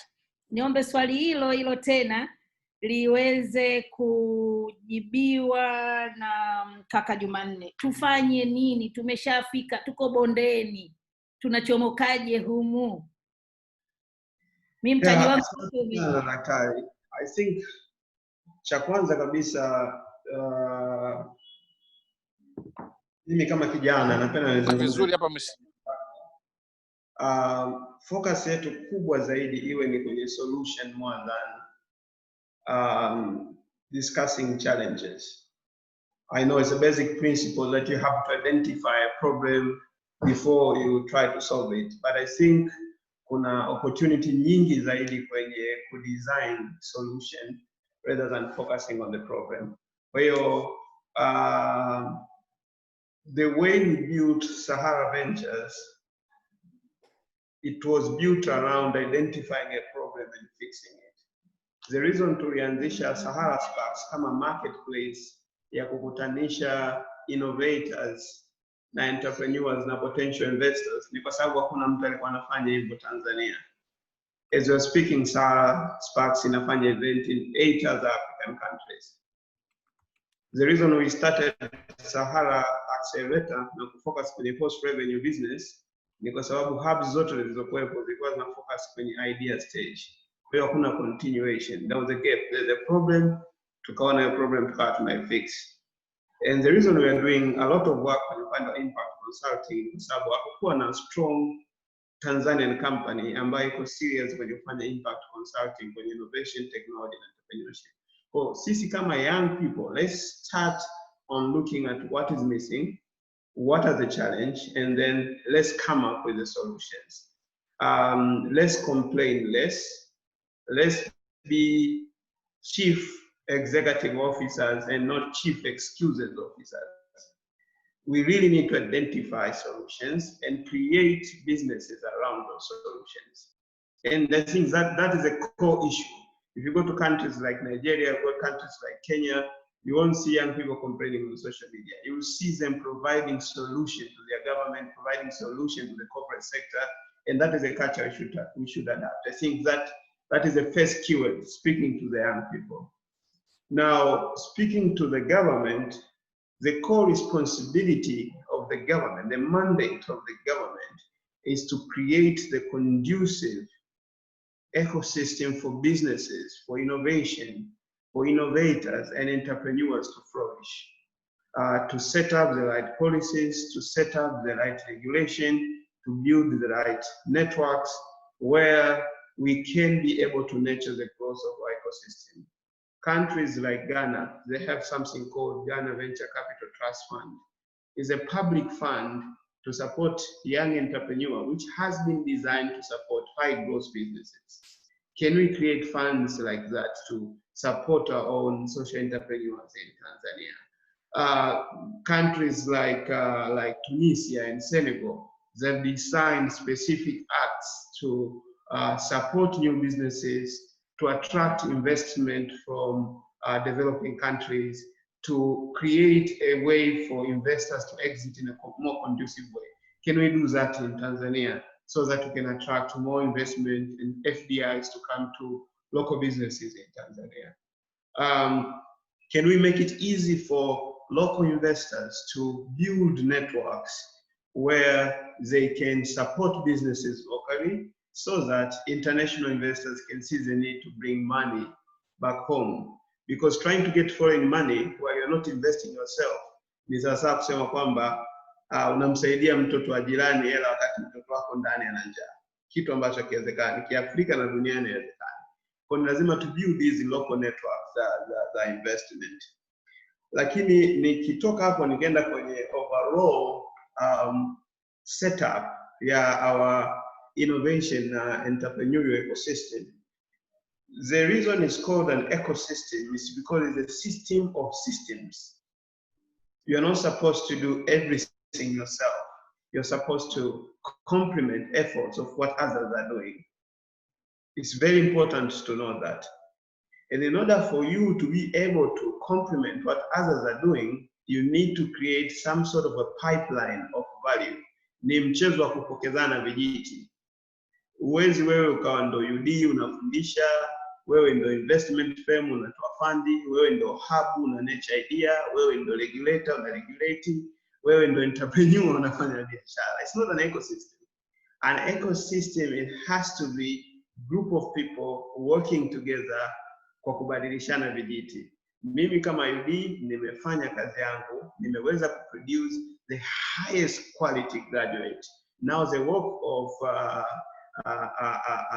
Mr. Sambua na Tech ni kuchukua highest quality graduate for equipped with very good life skills so that Buni hawachukue move from idea to prototype, so that later on Sahara Accelerator maybe na Data Economic Business Incubator or move kutoka kwenye MVP to investable business, so that baadaye Tanzania Angel Investors Network or Venture Capitalist Network hawezi kuwapatia investment, baadaye waende wafike mpaka kwenye IPO, ziwe ni public traded company. So it's a game of exchanging responsibility in a more structured way. Na ukienda kwenye ecosystem ambazo ziko more structured kama Silicon Valley au Silicon Cave au hapo kwa majirani zetu Kenya, Silicon Savannah, what you learn ni kwamba they complement each other, and those missing blocks of the ecosystem are not there. If you look at our ecosystem right now, if I start to calculate the number of local angel investment firms, proper angel investment firms, if you start to look at proper mentors network ambayo zina support young people to come up with ideas, hakuna proper mentor network hata moja ambayo inaweza ikasimama ikatestify na kusema sisi ni mentor network, age average yetu ni miaka 45 mpaka 65, tuko 60, tuna support vijana wa Tanzania ambao wana strategic businesses. Hakuna. Sasa those gaps zipo kwenye ecosystem yetu. If we want to have a stable innovation ecosystem, then people need to take responsibilities to fill those gaps. Sahara peke yake hawezi kusimamisha network. Tumeanzisha event na accelerator inatosha. We cannot go to build network. We cannot go to start an investment fund. But hizo ni gaps ambazo zipo, and somebody else needs to do them, whether it's private sector, whether it's private, it's public sector, but for the well-being of Tanzania, somebody has to do it if we are really to unlock the potential of young people and build businesses that will create millions of employment so that we can better support our young people. So that is my comment on the ecosystem. But I'll go back to young people again. I really like what Mr. Sambua said, that sense of self-realization, that mindset of I'm supposed to do something for myself, kikweli ni haipo sasa hivi. A lot of young people, hata ukiangalia kwenye social media, they tweet, posts zinazowekwa kwenye Facebook, people are just complaining, they're not offering solutions. They are complaining kuhusiana na daladala kuchelewa, mpaka kipindi cha TV kuchelewa. Yani they just complain, and this is a disease. We really have to fix it. We need a community of fixers, not complainers. So young people need to seize ideas. They need to work strategically together to build teams. They need to identify problems in the community that they can solve. They need to adapt light execution, and they need to have an optimistic mindset. If you're already pessimistic, you cannot be able to do anything. So those are my keywords to young people, to the government, and to our ecosystem. Asante sana sana sana Jumanne. Sasa muda unatuishia, kwa hiyo nataka niombe sana. This is the initial conversation tunayo kwenye eneo hili. Tumeona tunaendelea kupata pieces za puzzle ili tuweze kuona jinsi gani tunaweza kuassemble puzzle yetu itakayoongelea ecosystem Tanzania, na angalau tuweze kufanya watu wengine waone tunachokifanya, kwa sababu mara nyingi tumekuwa accused kwamba hatujulikani tunafanya nini, na hii ni kwa sababu I think we are stepping on each other's toe bila kuwa na very clear movement ambayo inatupeleka pale ambapo tunataka kufika. Sitaki kusema sana, mimi sio msemaji leo, ila nimkaribishe tu Sambua naye kwa kifupi tusaidie ku wrap up. Tufanye nini? Nimeona kuna mengi yameandikwa. Tufanye nini ili tuweze kukwanyuka na tuchomoke kwenye hii cobweb? Alafu pia nadhani utusaidie tu kwa kusummarize kusema what is the social ecosystem of youth entrepreneur that we want in Tanzania. Alafu ni tutasum up tusipoteze muda mrefu sana wa watu ambao wameshakaa na sisi. Karibu sana. Asante Dr. Stigma Tenga. Kwanza nikubaliane kabisa na last part ya Jumanne kwa jinsi alivyoiweka kwamba kwenye ecosystem hakuna mtu anaweza kufanya kila kitu peke yake. Hakuna taasisi. Tukifanya hivyo tuna fail. Na kwa hiyo tusifikirie kwenda mbele kwamba situation ambayo tutakuwa na ecosystem ambayo wote tunaenda mkoa tunafanya hicho tunaenda Moshi tunaenda sijui Pemba tunafanya hicho. Hapana. Nafikiri ni ile recognize kwamba kila mtu ana special kwenye mambo fulani, lakini kwa tunafahamiana kwamba huyu akitoka hapa anaenda hapa, kutoka hapa anaenda wapi. Tusiduplicate na tusicompete bila sababu ya maana. Nafikiri ni kitu muhimu sana hiyo. Mimi naita actors value chain ya who does what. Namba 2 kwamba serikali imeanza kurudi kufanya, yani do those things ambazo wengine wangefanya vizuri zaidi. Ikianza kutenga sera, kusimamia sera, kutoa mikopo, kuchaji, kukamata watu, biashara za vijana kuzifunga, inaacha kwa effective. I think it should be a regulator na policy maker. Hizo vitu vingine vio channeled through agencies wanazoweza kusupport. Na kama nilivyosema pia kuna issue ya encourage investors kwenye ecosystem, na kwa maana hiyo labda kuwe kuna incentive whether it's tax or otherwise, kwamba watu watakaoweka ilipokuwepo kwenye education mwanzoni. Nafikiri kuna watu walikuwa wanachangia hela kwenye TEA, Tanzania Education Authority. Ile part walikuwa wanachagulia ilikuwa inakuwa excluded from the part of corporate tax, lakini inakuwa declared, inakuwa monitored and accounted for. I think we need something similar like that kama stimulus kwa ajili ya encourage social entrepreneurship. Itakaa wapi? Itakaa kwenye taasisi gani? Itatumwa kwenye taasisi gani? I think hiyo ni issue discussion, lakini as a matter of principle iwe pale. Sasa overall kwenye ecosystem kama ulivyosema, ukiongea vijana, nataka niseme kitu wengine kitafanya strange including you, pengine Dr. Tenga. Mimi naamini hivi, biashara iwe ni social or otherwise, hakuna mtu anaenda kununua kitu kwa sababu kimetengenezwa na mtu wa sura fulani au wa height fulani au wa unene fulani. Yani ukisema kwamba mtu anatoka kwenda kununua kitu kwa sababu kimetengenezwa na mwanamke au mwanaume au mtu mwenye ulemavu au mtu anatoka huku, hutaweza. Biashara ni mahitaji ya mtu. How best you can create products or services ambazo zitakidhi mahitaji yake kwa pesa aliyonayo. Na tumeona biashara zimethrive nchi zile ambazo ni za dikteta kama Myanmar ilipokuwa kabla haijawa ya demokrasia. Myanmar ni nchi moja huko mashariki ya mbali, huko karibu na China na kwingine. miaka mingi wamekuwa na nchi ya kijeshi, lakini biashara zimeendelea, zikuwepo. Kwa hiyo sio lazima kuwe kuna democratic country ambayo biashara zinaweza kufurahi. Unajua saa nyingine watu wanasema ecosystem, sheria ni mbaya, sheria ni hivi. Ndio, sheria zipo, lakini kitu cha muhimu tuna identify opportunities zilizotuzunguka sasa hivi. Kwa mfano tunayo group ya vijana 12 million, 15 million. It's an opportunity. Tunayo mahitaji ya watu hapa Tanzania, tuna mahitaji ya watu in the region, East African community, in the SADC. Hata kama ni chakula, lakini vyakula vimekuwa processed, vimekuwa sorted, vimekuwa graded, vimekuwa packed vizuri, vinang'ang'aa, vikienda vitaliwa kwa bei nzuri. Asali, kuna watu wameandika hapa. Kwa hiyo kwenye ecosystem tunachohitaji policy sawa, ipo, policies zipo au zitaendelea kurekebishwa, lakini kama nilivyosema, some effort za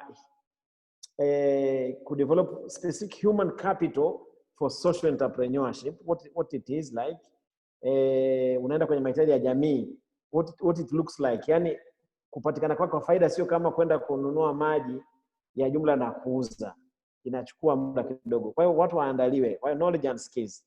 Tunahitaji infrastructure kwa maana workspace na utilities ambazo they are friendly, ndio maana zinakuja hizo accelerator na nini. We need kitu kinachoitwa nikisema affordable capital, kama tumeongelea whether it's social investor, angel investor au impact investor au hawa social investors waangaliwe sasa kama wazalishaji. Kwenye commercial loan kuna kitu kinachoitwa grace period, kwa sababu huyu mtu anategemewa akipewa hela na anazalisha, kwa mfano ni manufacturer au ni farmer, kuna kipindi ambacho hazalishi, yani anaenda kukusanya material aanze kutengeneza. Kwa hiyo anapewa grace period alafu anaanza kulipa wakati fulani. Kwenye social entrepreneurship kuna haja ya kuwa na kitu kama hicho. Hata kama kuna commercial loan, ziwe na element ya grace period, kwamba mtu anapoenda kwanza hii social enterprise itachukua muda kabla haijaanza ku mint money. Kwa hiyo affordability it could be also in terms of conditions na also graduation ya interest ambazo zitakuwepo kwenye funding kama hizo. Alafu nyingine ambayo imetajwa, nafikiri issue ya information na network, kwa maana kwamba somehow, na I'm not talking about national, I'm talking about local, yani pale kwenye serikali mahalia au kwa Kiingereza inaitwa local government, serikali mahalia ninavyoita mimi na tech. Kama tuseme tunaenda Kibaha, mji wa Kibaha, pale wale vijana wawe na mtandao wao wa kuwasiliana, wa kuongea, wa kujadiliana, ile social network pia nayo ni sehemu ya ecosystem. Zikigraduate zikiwa nzuri sana, zinaweza zikawa na counterpart in other districts, in other region, etc. Hakuna biashara duniani zimeweza kwenda sana bila kuwa na network yao wenyewe. Kama Jumanne alivyointi pale mwishoni, our mentors, I only want to add one element. Alisema hakuna mentors wanadefine. Nafikiri kama nilisema pale kwenye mazungumzo yangu, wapo teki wanao mentors, I don't know 400 wamekuwa trained, wana ethical code, wanafuatilia, wanaandika ripoti, wanakuwa evaluated, wanakutana every 3 months to discuss challenges. So ipo, lakini iko katika mikoa michache. It should be expanded to other parts, especially halmashauri na manispaa zinajua kama zinahitaji kusaidiwa, kwa sababu business mentors wako nahitajika wa aina nyingi sana, kwa sababu aina ya social enterprises ni nyingi sana. Kuna za education, kuna za livelihood, kuna za health, kuna za environment, kuna za I don't know, so many things. Na uweze kukuta mentor yule anaweza akasupport all the type of businesses. Kwa hiyo every time and then we need new mentors for specialized business zinazokuja, nyingine ni mpya za IT na vitu kama hivyo. Sorry. Kwa hiyo nafikiri kwa kusema tu kwa kifupi ni kwamba kuna elements za ecosystem ambazo zinahitaji nguvu zaidi in terms like especially funding na what type of funding na including conditions na vitu kama hivyo. Lakini tulivyosema ile ku grow a local angel investors, a local impact investors, na how can this encourage within the policy framework na wakapewa support. Nafikiri it could be important sana kwa kubuild future ya social entrepreneurship. Nisimamie hapo. Asante sana sana sana. Naomba wenzangu ambao tumeshiriki tuungane kuwapongeza sana hawa speakers wa leo kwa kushare uzoefu na kuwa wawazi kabisa kwenye lile wanalolifahamu, lile wanaloliona linaweza kufaa kwa sasa na lile ambalo inabidi tuliangalie zaidi. Lakini mimi niungane pia na speakers wa leo kama wenzangu ambao ni partners ambao tunaendelea kuwazia hili swala kwa kusema kwamba huu ni mwanzo wa maongezi haya. Leo tumeweza kuyaongea kirahisi, siku nyingine tutatengeneza na kuwa na topic za kuweza kujadili magumu zaidi ya haya, kwa sababu ili tuweze kujikwamua hapa tulipo lazima tujitahidi kuweka issues ngumu kidogo na kujiuliza maswali magumu kidogo, ile ambayo yatatusaidia kwenye kubadilisha mindset zetu. Niwashukuru sana participants wote mliohudhuria, na niseme kuna mengi sana tumejifunza kwa pamoja, lakini mimi labda nianze kusema kwa mwenzenu katika part ya kurapu hapo. Niseme nimejifunza, cha kwanza nimejifunza vitu vichache, lakini ninavyoondoka navyo, cha kwanza ni pamoja na kwamba hebu tutoke kidogo, tunaambiwa tutoke kidogo kwenye ushiro hero entrepreneur kwenda kwenye social entrepreneur, kwamba naleta mabadiliko gani kwenye jamii. Lakini tumeambiwa pia tujitahidi kadri iwezekanavyo kubadilisha kidogo vipimo, zile matrix tunazotumia kama social entrepreneur kupima mafanikio. Tusipime tu hela, faida ni shilingi ngapi, tupime pia tumeleta mabadiliko gani, impact gani imetokea kwenye community, kama nitakuwa nimesikia vizuri.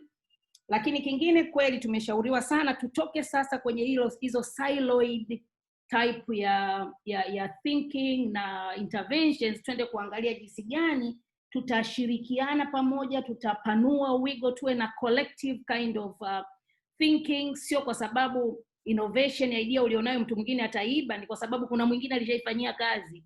Kwa hiyo ukiweza kushirikiana na wengine, kile kidogo kama ni gap ambacho wewe umekitambua, kitakusaidia kuboresha na kufanya na kitakusaidia na wewe unachokifanya.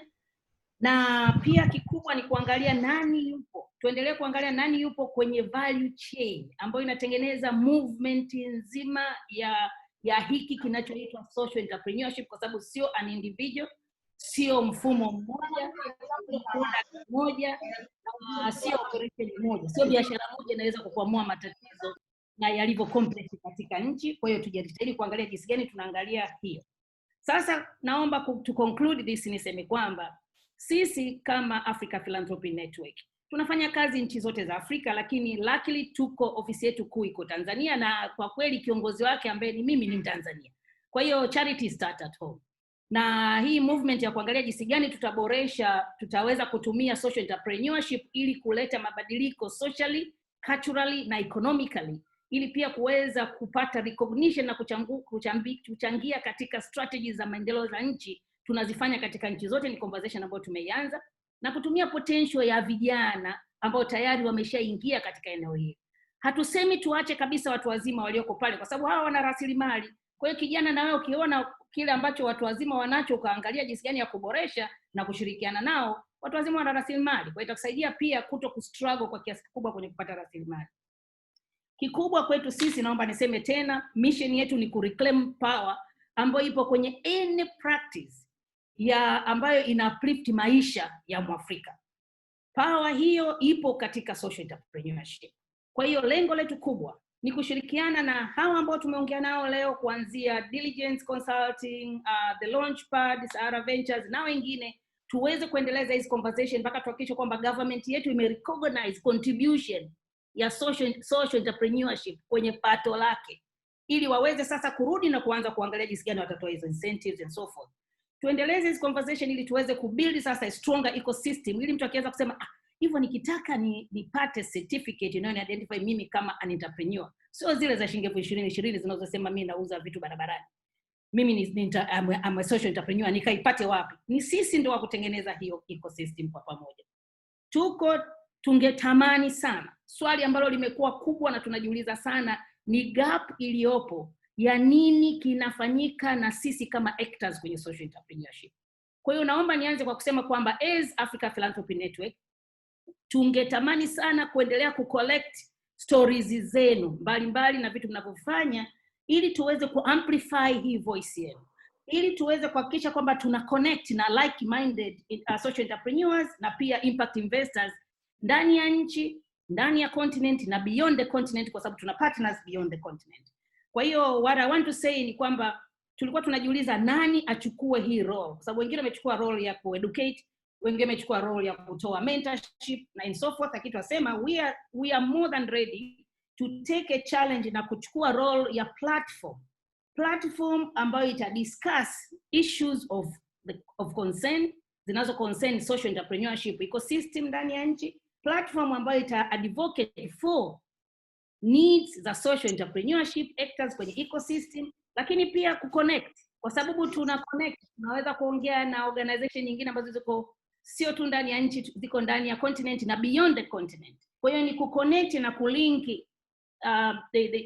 infrastructure ya kuconnect social entrepreneurship actors ndani ya ecosystem ya Tanzania na philanthropists nje ya Tanzania, lakini pia na social impact investors ambao wanapenda sana kufanya kazi na Watanzania lakini hawajui wafanye na nani na wataleta impact gani.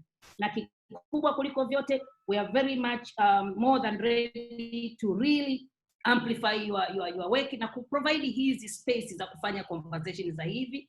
Naamini kabisa kuna implications nyingi, tuna implication ya shrinking space na prohibitive policies, lakini pia kwa social entrepreneur haijaguswa kiasi hicho, kwa sababu na sisi hatujaonekana kama ni sector inayochangia kwenye pato. Sasa being a neutral platform, we are very much ready to host difficult conversations. We are very much ready to help push what is it that is required for social entrepreneurs kuweza kuanza kuongea, kuweza kuanza kutambua actor gani yuko kwenye eneo gani na anatoa service, anatoa product au anaweza kujenga mfumo gani kwenye value chain ya movement yetu na ecosystem ndani ya Tanzania. And I think that is why tumeweza kufanya hii webinar. Lakini the people who are here who have kick-started this conversation are the very strong partners wa hizi platform ambazo tunataka kuzifanya. But again and again, write your story, allow us to amplify the voice of what is it that you are doing, kwa sababu it will connect you. Na asi iwe African Philanthropy Network au yoyote kati ya hao watatu ambao tumeongea nao leo, it will connect you beyond where you are. Kwa hiyo nadhani pia another activity ambayo tutaifanya ni kuendelea kudiscuss hizi issue, lakini nadhani tutakuja kuorganize in a very near future webinar nyingine ya kuweza kuwasaidieni kutell your story, ili story yako iweze kusikika na mtu mwingine aifahamu, and it should be the story of what, sio mimi ni champion ninafanya hiki kama mimi, but again mimi nafahamu context, nafahamu problems za community A, na this is what I have as an innovative idea ya kusolve. Again, niwashukuru tena presenters, niwashukuru tena wenzangu wote entrepreneurs ambao mmeshiriki hapa, iwe viongozi, iwe the actual entrepreneurs. This is an important for us all to discuss. Hii puzzle lazima tuijenge pamoja, mtu mmoja hawezi kukaa akajenga hii puzzle, kwa sababu missing gaps ziko kwenye maeneo mengi. Nadhani ndio tulichoelezwa hapa na sisi tulikuwa tunatambua hicho. Let's continue to really see to it kwamba tunakuwa agent for change, tunakuwa disruptors wa kuhakikisha kwamba the social entrepreneurship ecosystem Tanzania inajengeka. Sina hakika kama wote, sijui kama mnaona wote mmeshawahi kuona hii document. I urge you to look at this document and read, because it provides for policy framework ya Tanzania Inclusive National Entrepreneurship. This is a Tanzania Inclusive National Entrepreneurship Strategy. Inatoa framework. I'm not saying inatupa majibu ya maswali tunayotaka. Inatoa framework. Sasa we can use this framework to build our hoja, to build our recognition, kwa sababu what we want is to build a collective power, to influence, to be recognized, and to be able to act. Niwashukuru sana tena. Tutawasiliana tena for the next webinar, ili na wale wote ambao mmeshiriki hapa tutawapatieni recording ya hapa. Nilikuwa nimeomba uandike Facebook link yetu ili kila mmoja aweze kufuatilia, kwa sababu tume live stream kwenye Facebook hizi conversation zote. Wale ambao wanatumia Facebook fuatilieni. Nimetuma tayari, nimewatumia watu tayari. Asante sana, fuatilieni, lakini tutatuma hizi conversation na pia tutaendelea kufanya mijadala mbalimbali. The issue is social entrepreneurship and not just entrepreneurship. Mungu awabariki sana. Please keep safe, much as Mungu ametusaidia. COVID is no longer in the country, but try to keep safe. We love you all. Bye for today. Bye-bye. Bye, asante sana. Asanteni sana. Speakers, sijui ningeomba mbaki kama mna dakika chache.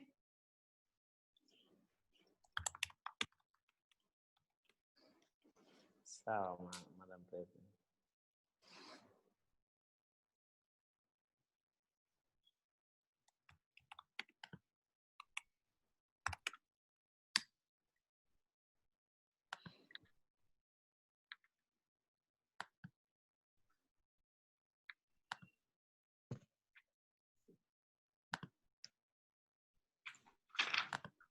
Lena, unatusaidia?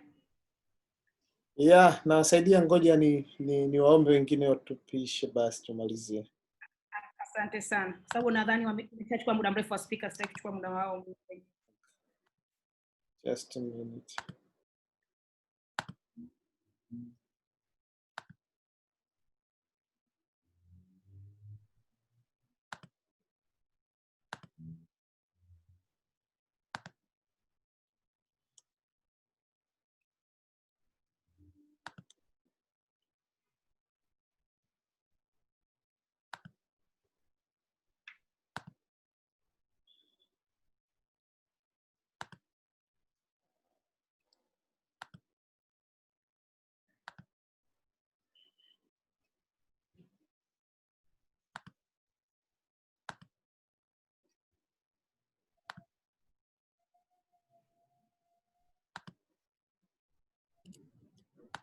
Dokta, mimi nitoke au nikusubiri?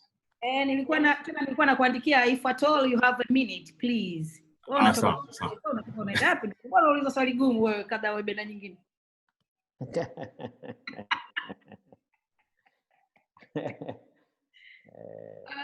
Tumebaki na ndani. Sina hakika kama nadhani Jumanne naye amekuwa busy ametoka.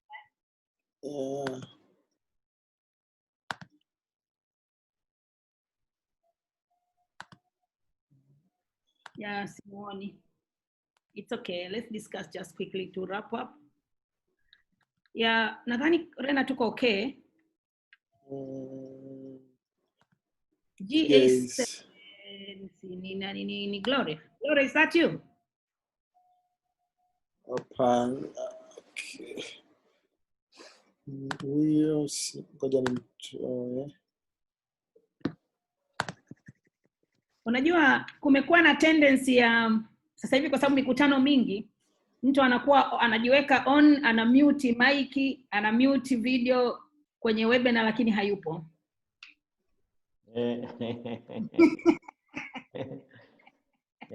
Ipo na yenyewe pia hiyo. Ipo imekuja sasa hivi. Jamani, kwanza mimi niwashukuru sana. So Stanis kakangu, asante sana. Pleasure madam.